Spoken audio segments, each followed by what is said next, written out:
Welcome to Voices of the Community, which explores critical issues facing Northern California communities. We introduce you to the voices of community thought leaders and change makers who are working on solutions that face our fellow individual community members, neighborhoods, cities, and our region. This is George Koster, your host. This episode is part of our series exploring COVID-19's impact on nonprofits and small businesses in the San Francisco Bay Area. Back in April of 2020, when we decided to create this ongoing series on COVID-19's impact, first on nonprofits and then on small businesses in the San Francisco Bay Area, we, like you, had no idea how long the pandemic would go on and what the health and economic impact would be in our community. As we enter the second half of 2022 with the latest explosion of cases from the most recent COVID-19 Omicron mutations, along with the masking requirements being changed and folks getting their vaccinations, our communities are still struggling to deal with the health, economic, mental, and societal impacts of the ongoing global pandemic. This all adds to the ongoing uncertainty of our ever-changing indoor and outdoor, vaccinated and unvaccinated protocols, and the politics of the pandemic that will drive how we all come back together as a unified or fractured community. We will continue to shine a spotlight on the nonprofits and small businesses that make up the fabric of our community, along with the founders and staff who are struggling to deal with the impact of the COVID-19 pandemic on their operations, services, and sustainability until we can all get to the other side of the pandemic. Along the way, we will also share with you all the amazing solutions that our nonprofits, small businesses, foundations, and government leaders are working on to help us all get to the other side of the pandemic and come together to rebuild our communities with more economic, social, and environmental equality. We're prognosticating going forward mean that there are really two things to think about here. One is the actual feel and look and composition of downtown, the commercial life, the life in general is quite deteriorated compared to what it was before the pandemic. The other thing to think about is that because of that and a number of other forces that stack on, it is possible that we're going to see not just the area, but the city as a whole suffer economically going forward. And that gets into issues like, well, if people aren't going downtown, those businesses aren't thriving. This is the second part of the three-part stories we are covering on how the COVID-19 pandemic has impacted the downtown community and economy of San Francisco, along with the efforts to address the issues and to reinvent downtown San Francisco. In this episode, we feature the voices of two local reporters, Anna Tong from the San Francisco Standard and Noah Arroyo from the San Francisco Chronicle, who are doing some great reporting on all of the issues plaguing downtown San Francisco, as well as some of the efforts by businesses, nonprofits, and the government to address the issues. I'm joined remotely by the data editor at the San Francisco Standard, Anna Tong, along with SFNext reporter from the San Francisco Chronicle, Noah Arroyo. Welcome to Voices of the Community, Anna and Noah. Hi, nice to be here. Thank you for having me. Very excited to be here. And it's great to meet you too, Anna. Lovely to meet you, Noah. I've been really enjoying your work. So let's start with basically having you share with the audience a little bit about your backgrounds as reporters and then why you both decided to dive in and do some reporting on our downtown San Francisco issues. So Anna, let's start with you. So I just came back into journalism earlier this year, so in January 2022. And before that, I spent 10 years working in tech. So I was a tech worker in San Francisco, and I was what's called a product manager.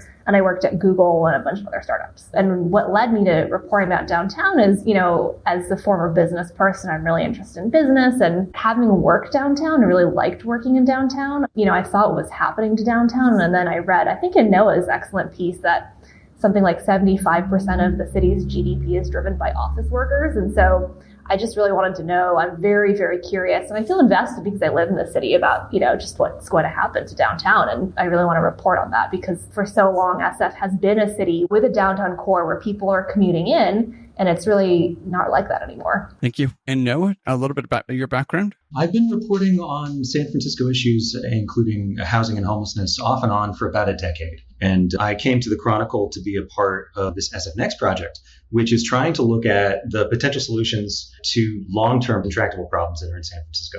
And so when we were all sitting down together, the team is assembled. I was looking at downtown. My boss is looking at downtown. We're going, there really isn't a bigger problem, it seems, than this, or a problem that touches more lives, either directly or indirectly. I was not one of those people who would spend much time downtown up until I started working on these stories. And now I find myself walking those streets, gathering string, trying to meet people. But the reason why I didn't was because it just didn't feel like it was a place for me. It felt like it was a place for commerce, retail, and for business people. And that just wasn't me. And I think a lot of people feel that way. But what isn't clear to most and what wasn't clear to me is how central what happens downtown is to the general functioning of San Francisco's economy. And that's not without consequences going forward, which I imagine that we're going to talk about. Staying with you, Noe, through SFNext, I think the first series that caught my eye was back in May. And that was the kind of intersection, if you will, of the mayor basically floating her whole budget and then trying to raise money to address downtown. I mean, it's been festering for a while, but like everything with COVID-19, and that's why we've done this series over the last 2 years, it's just really accelerated a lot of the elements, if you will, that were there. So provide a little bit of context of what you feel like the COVID-19 has done to downtown. Well, there's no shortage of news stories, mine included, that are going to lay out all the problems. Downtown is a mess right now. And that is because the area has become very dependent on certain companies and especially certain industries. And I think the one that people would expect, that they've probably read about the most, is tech. That downtown and San Francisco's economy as a whole, by dint of that, have become very dependent on tech. Now, when the pandemic hit, that became a problem because tech was exactly the industry that was most poised to be able to work from home, to work remotely. And that had negative consequences overnight for a lot of things. One of those was that without the office workers coming to their offices every day, and not to say that tech was the only industry, but it was a dominant one. Without those office workers showing up every day, they were not spending money, at the local cafe, the local restaurant. They weren't going out and grabbing beers after work. So the place became a sort of ghost town. And it's also that the people who work in those jobs are getting taxed in various ways. And one of those ways by the city is that if they conduct their work within the city, then they get taxed higher than if they don't. So when you have people working remotely, not only did they stop feeding the local businesses in that part of the economy, but they stopped feeding the tax revenue. And so that and a number of other knock-on effects that have happened since then and that we're prognosticating going forward mean that there are really two things to think about here. One is the actual feel and look and composition of downtown, the commercial life, the life in general is quite deteriorated compared to what it was before the pandemic. The other thing to think about is that because of that and a number of other forces that stack on, it is possible that we're going to see not just the area, but the city as a whole suffer economically going forward. And that gets into issues like, well, if people aren't going downtown, those businesses aren't thriving. The offices will maybe stay empty. As they stay empty, businesses will not renew their leases. As that happens, you could have real estate reevaluated for their tax value, their property value. And as those property values drop, tax revenue also will drop to the city. And so over maybe a span of 5 years, maybe 10, you would see a loss of revenue to City Hall, which ultimately means a reduction of City Hall's budget, which means a reduction of city services to people who live here, who, again, as I said, downtown touches a lot of lives. That is a way that people who never spend any time downtown could be very affected by what happens or doesn't in that area. Thank you. That was a really good overview. That leads directly into your reporting, Anna. Did a really great piece just on how taxes incentivize, if you will, businesses to not have folks sitting in offices. So share with the audience about your reporting. So the way that business taxes are structured in San Francisco are that they're based on the percentage of a company's workers that are working from SF. So whether it's from your home or from an office in downtown. And so, as Noah was saying, once COVID hit, most people come into SF for work. They don't live in SF. So everyone started working from home in the East Bay, Napa, Palo Alto, whatever. And so a lot of companies saw their tax liability to the city drop dramatically. In one case, I was talking to a tax accountant. She was saying one of her clients, their tax bill to SF had dropped 88%. So these companies are seeing significant decreases in their tax liabilities, and they actually do technically owe money. If you conduct business in a city, many cities do have business taxes, so you would owe taxes in those jurisdictions, but the reality is SF's business tax structure is just so much more expensive for companies than essentially all other cities.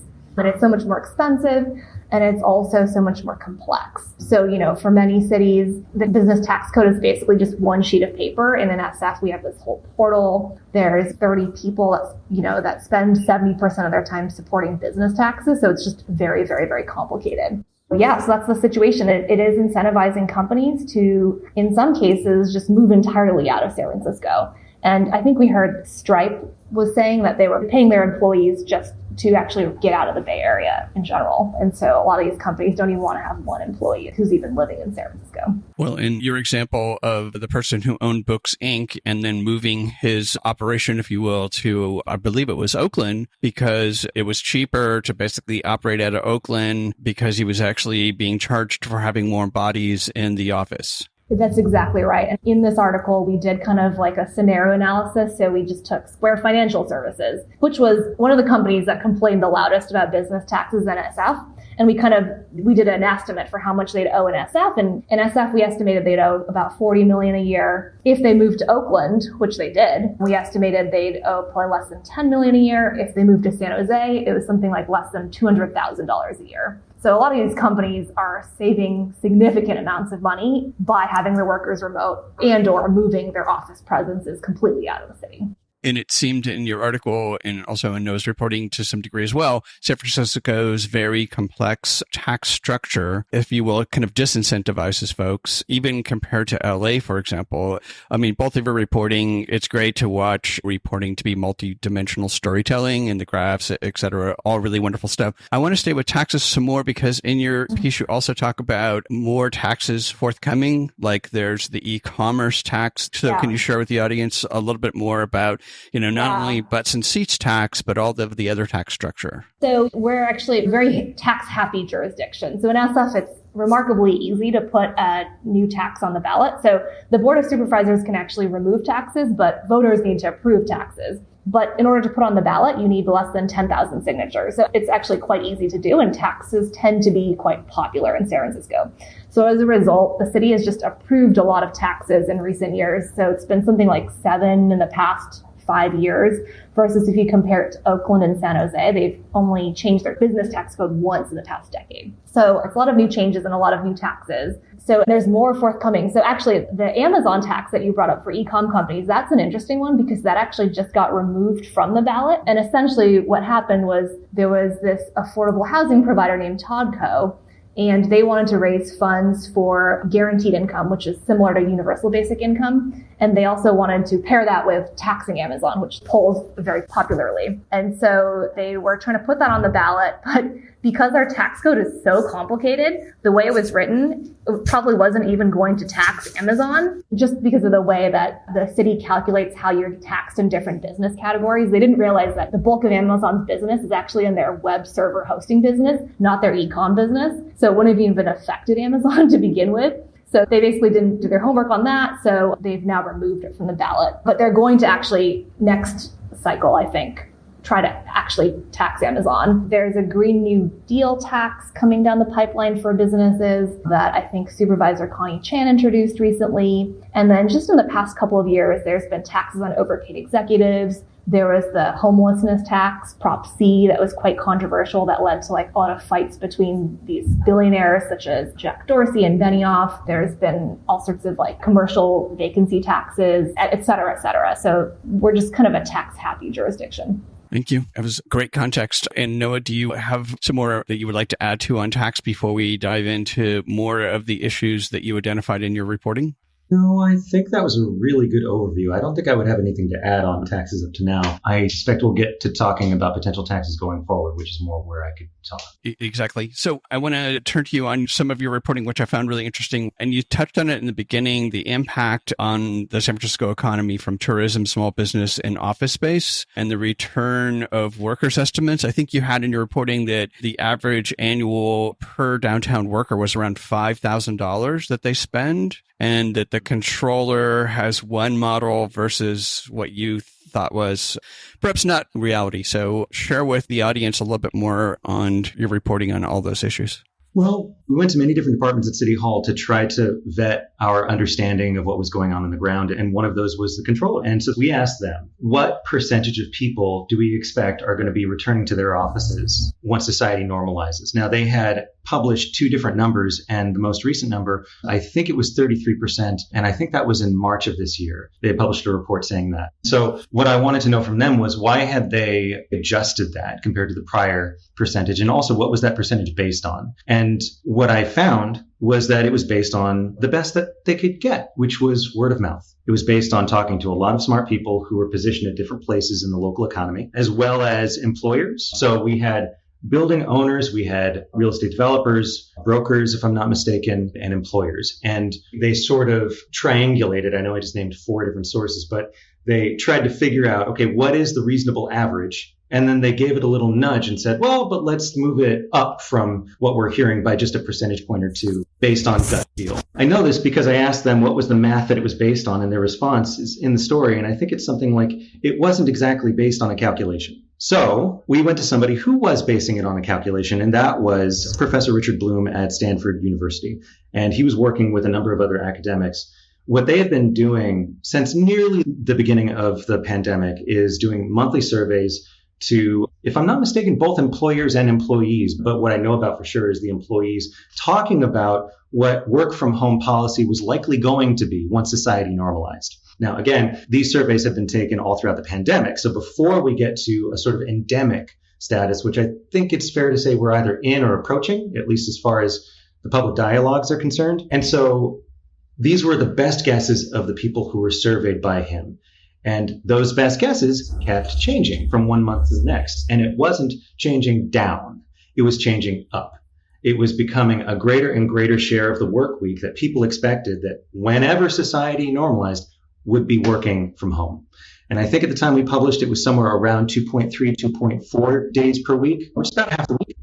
And so I think it poses the question, what is our city hall going to do? What are our city leaders going to do in response to that? Well, staying with the topic of what is City Hall going to do, there's 2 pieces of it, and we'll weave back in the mayor's new budget number. But one of the pieces that I found in both of your reporting and in kind of nods to it, you actually called out some more with regards to the city's willingness to require its employees to actually show up in office buildings 5 days a week. So that ties directly back into Anna's whole piece about more people there, in the city. And this would be a great example to show businesses that you need to bring people back. And then that, of course, would change the dynamic of taxing. But talk a little about the politics, if you will, of City Hall requiring everybody who gets a city paycheck to actually show up at their office.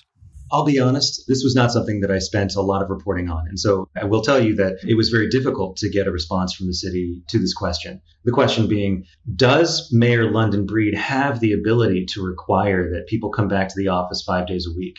If so, then is there a reason why she's not exercising it? And I really didn't get a satisfying response. It's in the story. It reads like boilerplate. And I took it as, well, there must be something more going on under the surface.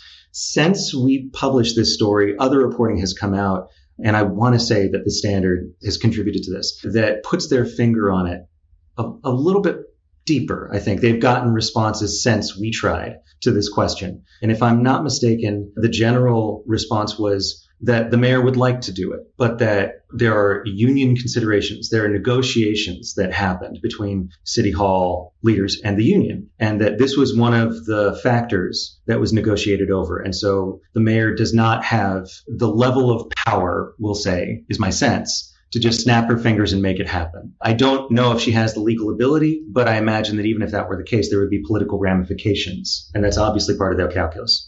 Right. And Anna, anything on your end with regards to this issue of bringing back, I think the number was something close to 30,000 folks, right? That would show up again in the downtown corridor. And the downtown corridor now appears to be expanded from about City Hall all the way to the Embarcadero, and then north to Jackson Square, and then south into Salesforce Park, for example. Unfortunately, I haven't really done any reporting on that. Go ahead, Noah. Yeah, I can add a little bit on that.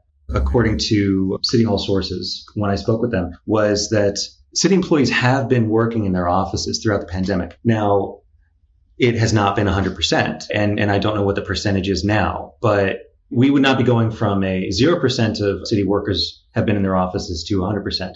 And so whatever the impact would be on, say, local commerce, for instance, downtown, if people were suddenly working at their offices near the downtown area and now they're going to go out during lunch breaks and spend on, whatever, that impact would not be as great as if nobody was there. People have been, to be clear. Thank you. And I want to circle back to both of you and just kind of get your take on what you see from your reporting on vacant office space and retail space. Because for anyone who's spent any time in downtown, all you have to do is walk down there one time. It really, truly is a ghost town. I mean, sadly, it's better than it was in literally the fall of last year at this time, but it's still a ghost town. So Anna, your take? Yeah, I mean, it's a ghost town. We just did a story that's been very popular today. Kevin did a story about kind of the incoming commercial real estate crash that's about to happen. Because when offices sign their leases, they have to sign them for usually 10 years. And a lot of these, when the leases are up, a lot of companies are now downsizing. And so I think you can kind of see it coming. We work very near Airbnb, and Airbnb still has its massive office, but there's nobody there ever. All I see are 5 guards outside all the time. I've never seen really any employees go in and out of that office. So it's not just that there's a lot of vacancies, but even the offices that are currently, quote, occupied are not really being occupied right now. And when the leases are up, I think that those companies, and they have been, but they will continue to downsize. You're listening to Voices of the Community, which explores critical issues facing Northern California communities. Voices of the Community is supported by a grant from the James Irvine Foundation, dedicated to a California where all low-income workers have the power to advance economically. More at irvine.org. This is George Coster, your host, and if you're just joining us, this is the second part of the 3-part stories we are covering on how the COVID-19 pandemic has made downtown San Francisco into a ghost town. Let's get back to our conversation with San Francisco Chronicle reporter Noah Arroyo and the San Francisco Standard reporter Anna Tong about their reporting of the issues that have caused the downtown to become a ghost town and the various efforts to reinvent downtown San Francisco. And Noah, going back to you, your take on it, because this also ties back into your last 2 pieces with regards to kind of the re-envisioning of downtown and yet another study that's been funded by the city to try to bring people back with events, space, et cetera. But share a little bit about vacant office space and retail, and then, kind of ramp into what your take is on the new reinvention plans. Complex question. Well, you're not wrong. You walk around downtown and you see that very little is lively. It's not true that there is no life going on. There's no commerce. We have seen improving figures for tourism especially, and the hotel tax is one of the primary revenue sources for City Hall. And so that is very good for the city in a general sense. And obviously those tourists are going to spend on a lot of different things, not just their hotel stays. I live in the Tenderloin, so I'm a hop, skip, and jump down the street, or I should say up the street, from the downtown area. And I see those tourists, and sometimes they spill over into my neighborhood. And frankly, it's nice to see, just because it's nice to see the streets filled with more people. That said, Anna, you had mentioned the story that your publication came out with today. Speaking of which, kudos, good story. One of the numbers in that story was something, I want to say it was back down to 30% of office workers are in their offices at this point, based on security card swipe information from Castle Systems, which has been the pretty consistent metric throughout the pandemic here, as well as in other major cities, about how is our revival going. And while other cities have trended upwards, including some in the Bay Area that are not that much better than San Francisco, but still have been trending upwards, San Francisco has fluctuated but hovered around 30 to 35%, at least as long as I've been looking at it. And that's been a while. So we see more people on the ground. I imagine that's going to be better for the downtown retail establishments on the ground floors.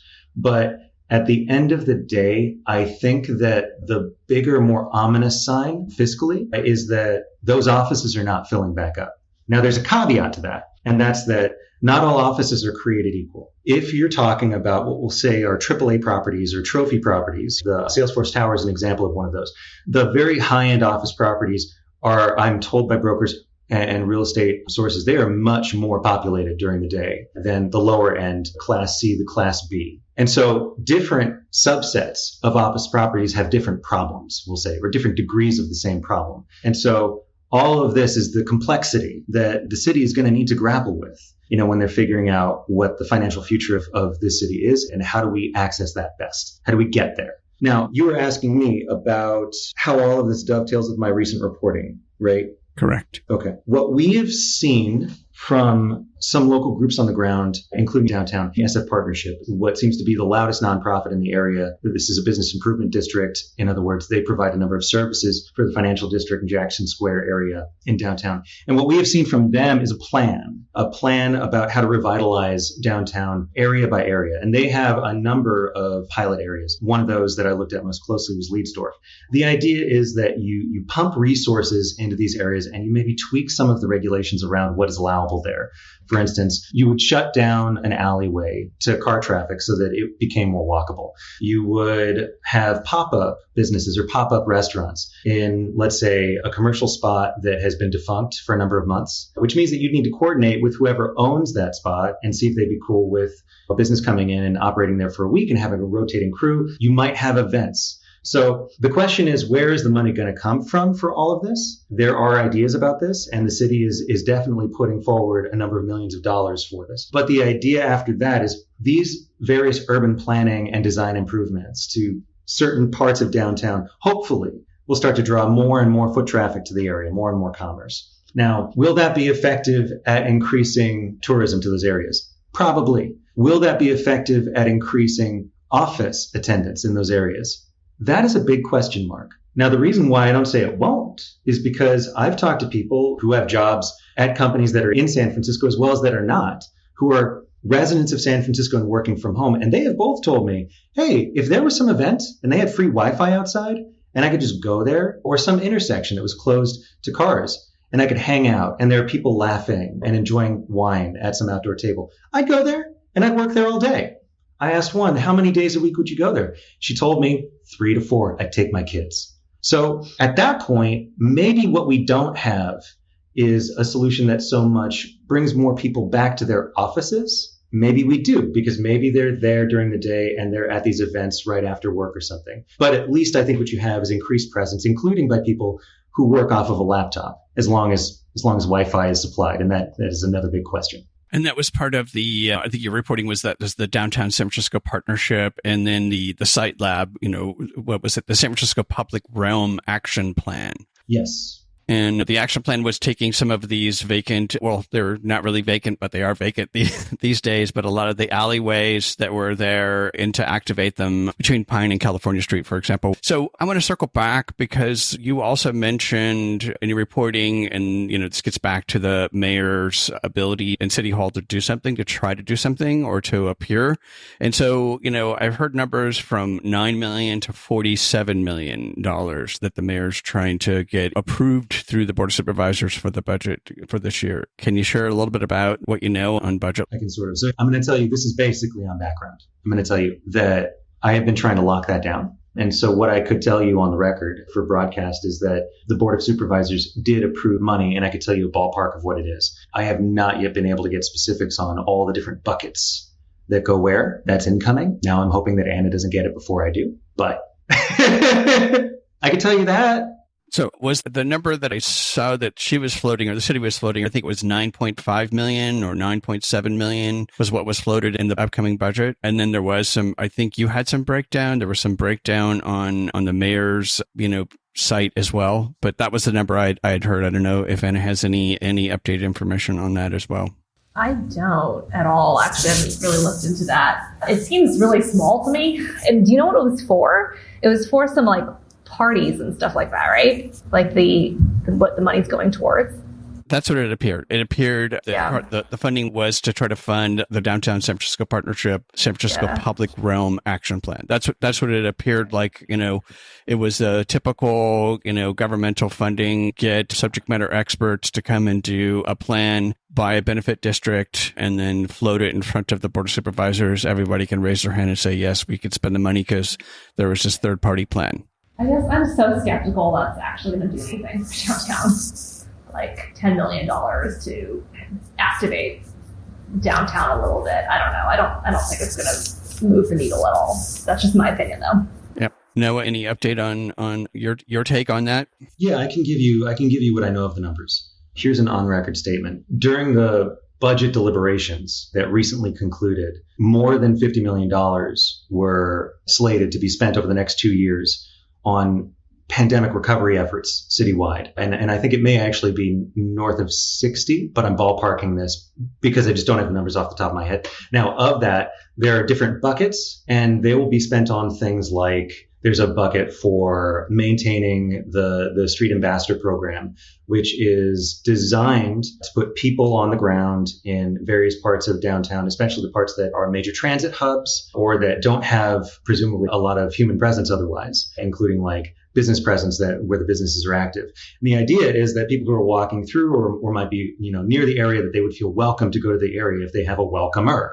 And so there's the ambassador program. There is a bucket of money that goes toward helping businesses begin or recover financially from blows that they incurred during the pandemic. And then there's a bucket of money that will go towards things like events, public activations, the very things that we were just describing that as Downtown, the SF Partnership would be working on in this action plan that I did my reporting on.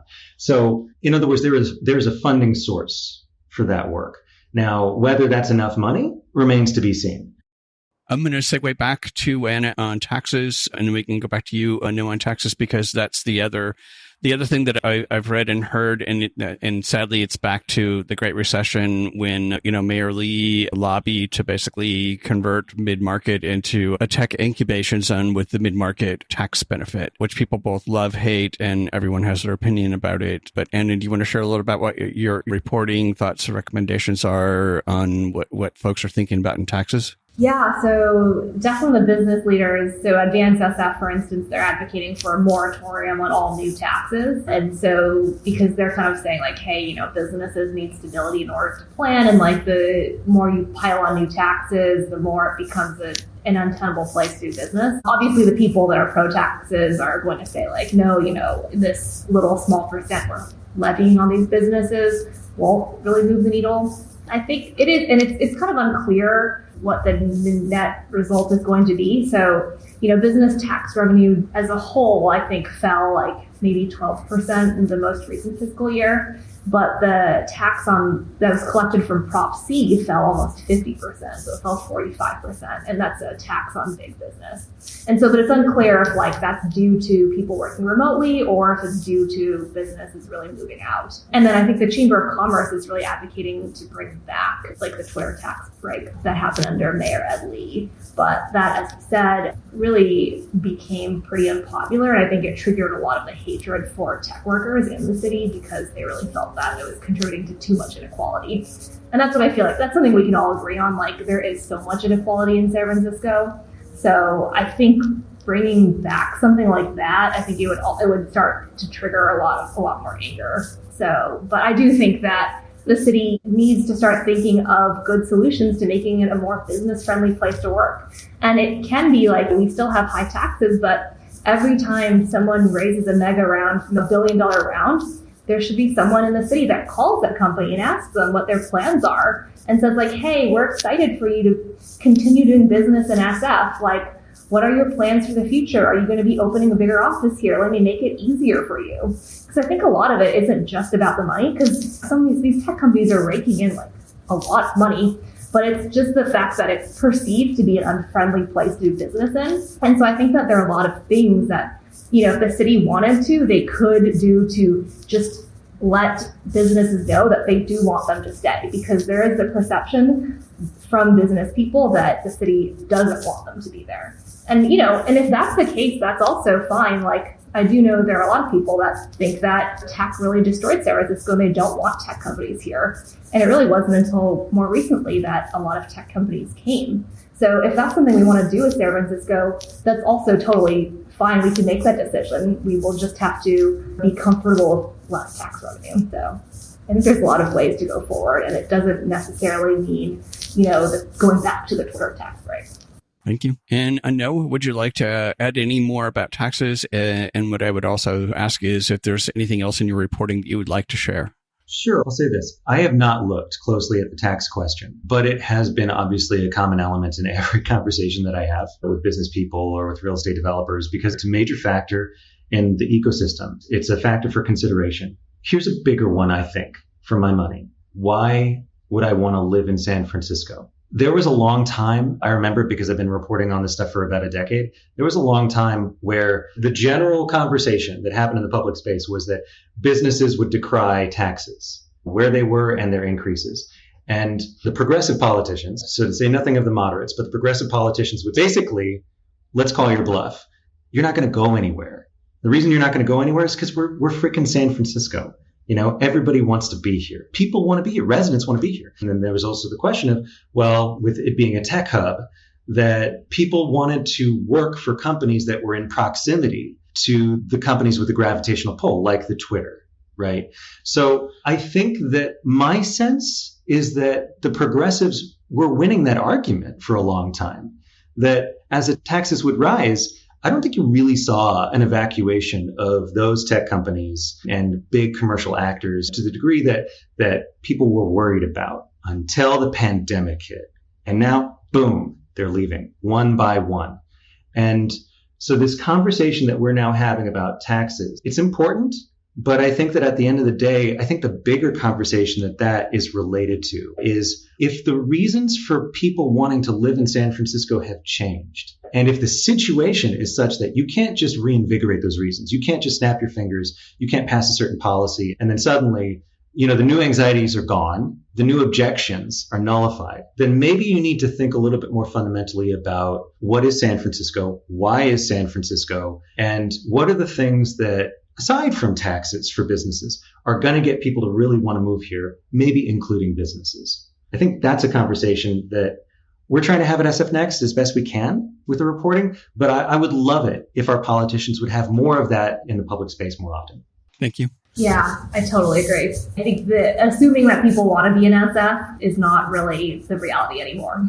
And it's become extraordinarily expensive to be in SF, right? With the median home price of, going north of $1.5 million. So I want to turn to our last two sections. And one is, and I always ask this in this ongoing series, and that is really how can the public get engaged in your reporting and what you've been reporting about? So, how can the public show up? Because as we started this conversation, the whole series is kind of focused on downtown SF, and it really is kind of the economic core and the engine of San Francisco. And I think a lot of people don't realize, and that's why I wanted to do this, and that's why I love your reporting, is to create more awareness. But how can folks get engaged in the process and helping nudge or move things forward? Sure. Besides subscribing to, to SF Standard, for example, or SF Chronicle. But can folks, and know maybe this is more directed towards you only because you've been on the ground and seen several of the players, but it seemed like there wasn't entry points other than going to a Board of Supervisors budget meeting to scream about how money is being spent, for example. But from your perspective, how can folks who are listening to the show actually get engaged in helping support revitalization efforts? Sure. Well, first of all, vote. We have some elections coming up pretty soon.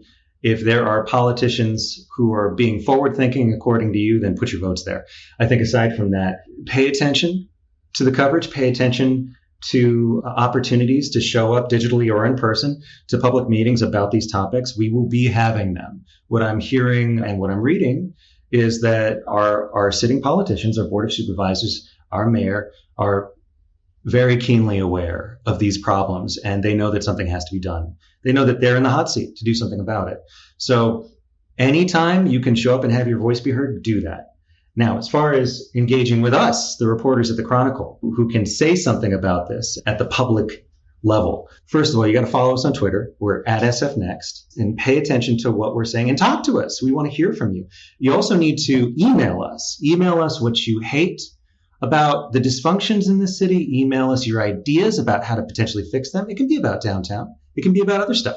SFNext at sfchronicle.com. That's SFNext at sfchronicle.com. We actually read those. It can be a time suck after some of our more popular stories, but it's worthwhile because we need to know what the public thinks. So do those things, stay engaged. And if you go to the Chronicle's website, there's a webpage for the SFNext project, and you can sign up for our newsletter, and we will keep you abreast of many things. Finally, last thing I'll say, you got to listen. You got to listen to the SFNext Fixing Our City podcast by my colleagues, Laura Wennis and Cynthia Lopez. They are constantly trying to look for what are the new potential solutions to the problems that are all around us in the city. And if we have to look to Denmark, if we have to look to Seattle, we're going to do it. Or if we have to look into San Francisco's past to see something that was working and that we had to stop or whatever, should we resurrect it? They're going to do that. So listen to that podcast, keep yourself informed, and get engaged. Thank you. And Anna? Yeah, I mean, the biggest thing to me, I think Noah already said it, but it's pay attention and vote. I mean, a lot of tech people I know are unhappy about the way the city's being run, but I think I put a lot of it on them because a lot of these people were not paying attention to local politics at all. And I think that you're not allowed to complain if you're not really paying attention to local politics, because some of these elections and measures and who gets elected are decided by something like 100 votes. So people really do have a lot of leverage over what happens in the city. And I would say pay special attention to a lot of the ballot measures. Some of those really make me angry because you can tell that the way they're marketed is not really what's going to happen. And if you don't really want to do all the homework, I would say the Chronicle editorial board or any of these local publications will do a lot of the work for you so you can see what they're endorsing. So go to the Chronicle or go to one of your local Democratic clubs that you trust and see what they're endorsing and vote that way. But I would say don't just blindly vote for what, quote, sounds good on the ballot, because a lot of times that is really misleading. And actually, the people that are putting forth these ballot measures are allowed to market it in whatever way they want to. There's not really anything that prevents them from doing that. So just don't pay attention to the mailers and try to get more educated and definitely vote. Thank you. And staying with you, Anna, I'm going to turn to our final question, which is, and I've been asking everybody in the 96 episodes of doing this series so far, which is, what do you think are some of the good or positive things? I know good is perhaps way out there in the world of a pandemic, but what do you feel some of the good things that have come out of the pandemic in San Francisco to help us shine a spotlight on some of the stuff that you're reporting on? Yeah, I mean, I come from the tech community and I really see a lot more engagement in the city. And I think that's extraordinarily positive because I think a lot of people did really take SF for granted. A lot of people just saw this as they kind of lived here and would patronize the restaurants and then just get on a shuttle and work at Google all day. And, they didn't really care about the city too much. But the people that have stayed here that haven't moved to New York or LA or wherever really are caring a lot more about the city. And it just goes beyond, that core group of people that used to be really involved before. And I think that's super positive because I think everyone should be more engaged and, people are really feeling a lot of ownership over the city. And so I think good things will happen. Thank you. And Noah, same question. San Francisco wasn't always this expensive. I mean, it's always been attractive. And so comparatively, it's been more expensive than many other cities, including major cities. But there were times in previous decades where you could more easily raise a family here. You could land here with very little to your name and figure it out, and you could make it work. And I think one of the negative consequences of the tech boom, well, I'm not going to be saying anything controversial if I say that came with gentrification, but I think what it also did was it allowed the city, and I'm being as broad as I can to capture politicians and dinner conversations and all of that. It allowed this city to think that we're doing okay, though. We're doing okay. It's very difficult to live here. It's even more expensive than it has been for a long time, but we're doing okay. Because look at X, Y, or Z. Look at the size of the city's budget. Look at the number of bus lines that we have because we can pay for them all, et cetera. So I think one of the things that this pandemic might do, and I say might because it hasn't done it yet, is it might force that conversation finally about, I go back to what kind of city does it want to be? What is this city's selling point to get people to move here? We've lost something like 6.7% of our population during the pandemic. I think it was the most recent census data that has been reported. And a lot of those people were younger. A lot of them were comparatively wealthier. And so we have not made a compelling argument to them. What is the compelling argument going to be to other people? And I think part of that is going to require I hope that part of that argument is going to require that we finally grapple with how damn expensive it is to live here. Let's make that a little bit more workable, make cost of living a little bit more doable. Because if we don't, then maybe we'll see people continue to leave and maybe others won't fill their slots. And that is a pretty dark future. I don't think any of us want it. And I don't think our politicians want it. That was great. Thank you, Anna and Noah, for sharing your wonderful reporting work on how the COVID-19 pandemic is impacting downtown San Francisco through all of the numerous issues you have identified in your reporting and our discussion today. We'll make sure that listeners have your contact information, website, and social media, along with links to your reporting so they can get engaged with the issues, as well as the various solutions being proposed and executed by our local government, business, and nonprofit leaders. Please stay safe and healthy as we all work our way through the latest stage of COVID-19 and, of course, all of its variants. So thanks to both of you for being on the show today. Thank you so much. Thanks for having me.